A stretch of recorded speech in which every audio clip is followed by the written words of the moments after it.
Good morning, Professor Garlick. How wonderful it is to see you again, Lenora dear. Oh, here. You'll need these for today's class. A little treat for your auntie. Ah, hello. Class, please welcome the newest rose in our garden. We do look forward to growing together. How thrilling it is to have everyone back together again.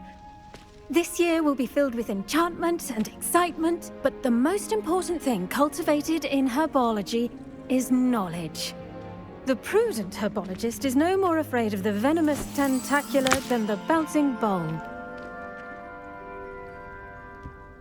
Now then, today we will be acquainting ourselves with the mellifluous tuber known as the mandrake root. Accio.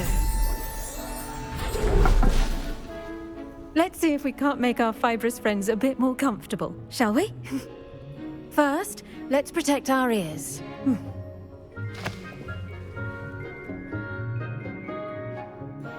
Now, everyone, grip their mandrake by the tendrils and give it a firm tug.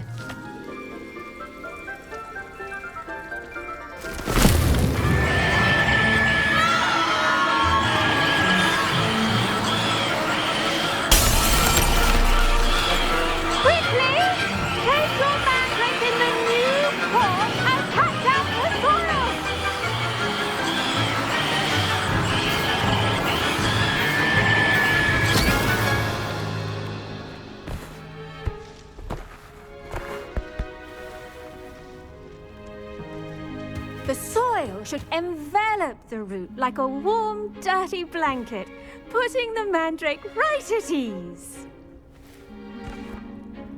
Reparo! I'm very sorry about that. Yours was a bit mature, I'm afraid. All right then, off you go. Splendid work, everyone. Now, for our next task, we'll be planting Dittany at our potting tables. You can all get started. I need to have a brief word with our new... The best time to plant a seed is last season. The second best time is now. I should think Professor Garlick would be more careful with her mandrakes.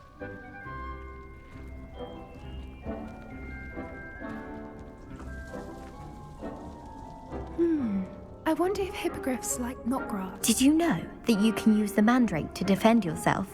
Why, the very idea. Revelio.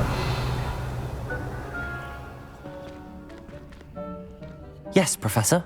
Firstly, well done with your mandrake. They can be rather difficult to get a grasp of. I'll say, nearly went deaf. Well, yes. Of course, the cry of a mature mandragora can be fatal, so remember to keep those ears protected. Now, as I mentioned, next we'll be planting Dittany. Let us find you some seeds. I already have some, Professor. Picked them up in Hogsmeade. You visited the Magic Neep. Wonderful. A prepared student is bound to bloom. I've arranged for you to have your own potting table here in the classroom. Wasn't easy to spare one on such late notice. Plant the seeds there now, and you can return to harvest them later. Even with soil, sunlight, and a bit of magic, they will take time to grow. Let's see how to balance my star thistle arrangement. Niffler's fancy. Pardon me, Professor. What am I supposed to do with the Dittany seeds? Your part in all this floral alchemy is simple. Take the seeds to your potting table, plant them, and then wait for harvest time.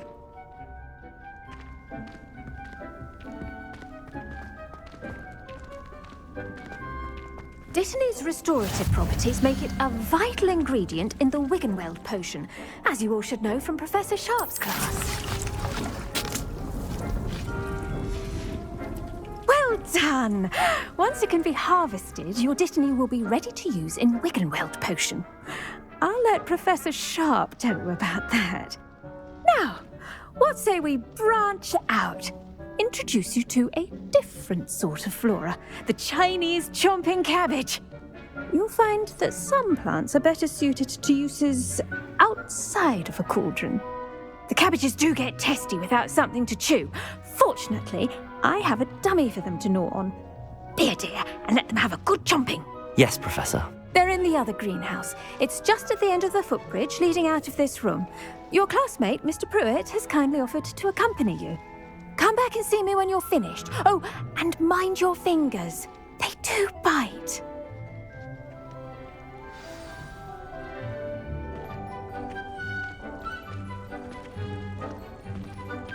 Your weeds possess their own rugged form of beauty.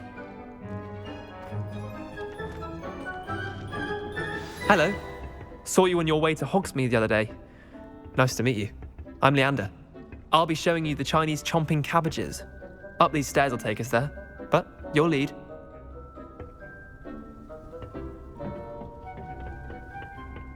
Nice work in Defense Against the Dark Arts, by the way. Excuse me? Your duel with Sebastian! And he's... Revelio.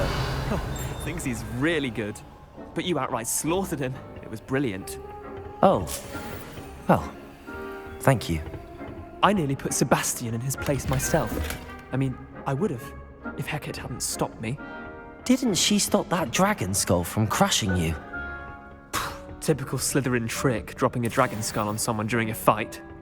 We Gryffindors fight with honor. You know that, of course.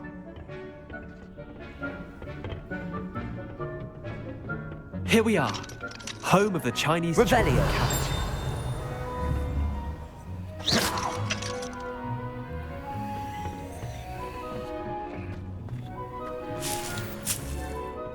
Go on. Now, see that dummy? Just toss the cabbages at it, and they'll do the rest.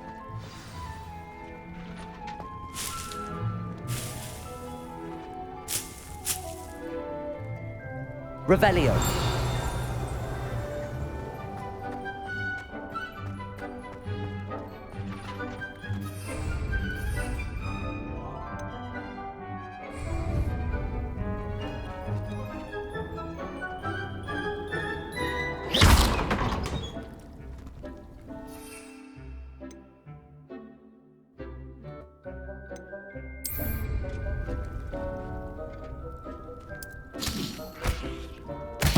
Look at that! They'll chomp on anything they can get their mouths on. Mum planted some in her garden last year to keep the gnomes out. Did save her the de-gnoming, but they left her honking daffodils in tatters. Vicious little bastards, aren't they? My kind of plants. Not like stupid booba tubers and bouncing bulbs. The kind of plants that have your back in a fight.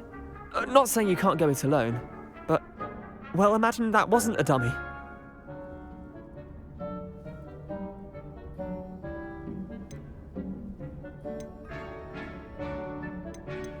I suppose they could prove useful outside of the greenhouse. Nothing wrong with a bit of backup, even if it is from a cabbage. It's chaos out there. Trolls in Hogsmeade and such. You can't be above throwing a cruciferous vegetable if necessary. Dogweed and deathcap has more of them, if you're keen. Other plants too. Ones your parents wouldn't plant in the garden. You get the idea. Anyway, we probably ought to head back to class. Take your time. I'll see you back in class. Revelio.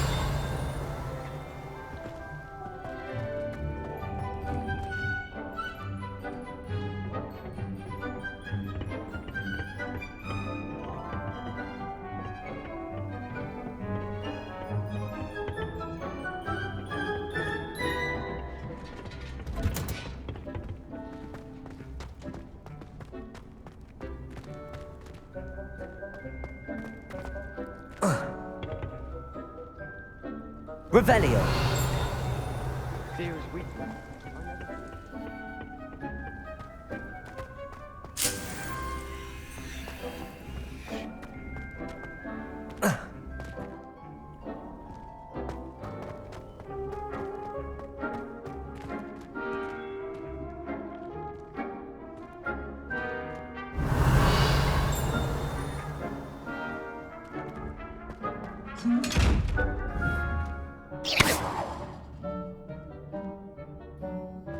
Accio. Lumos. Levioso.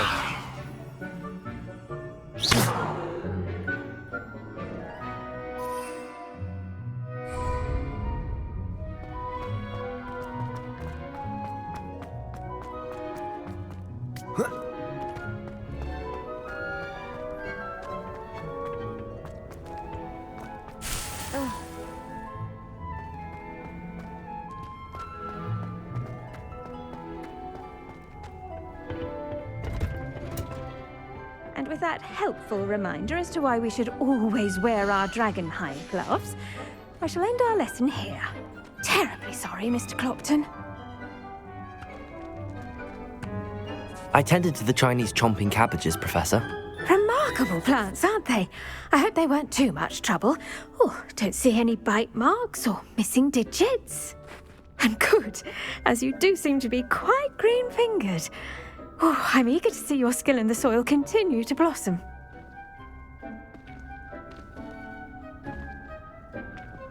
Magical plants have so much to offer. I'm eager to learn more. I'm glad. Herbology is a bounteous subject. Tend to your garden, and it will tend to you. Huh. Well, I suppose that's everything. Do come by for a chat sometime. I so enjoy checking in with my new students.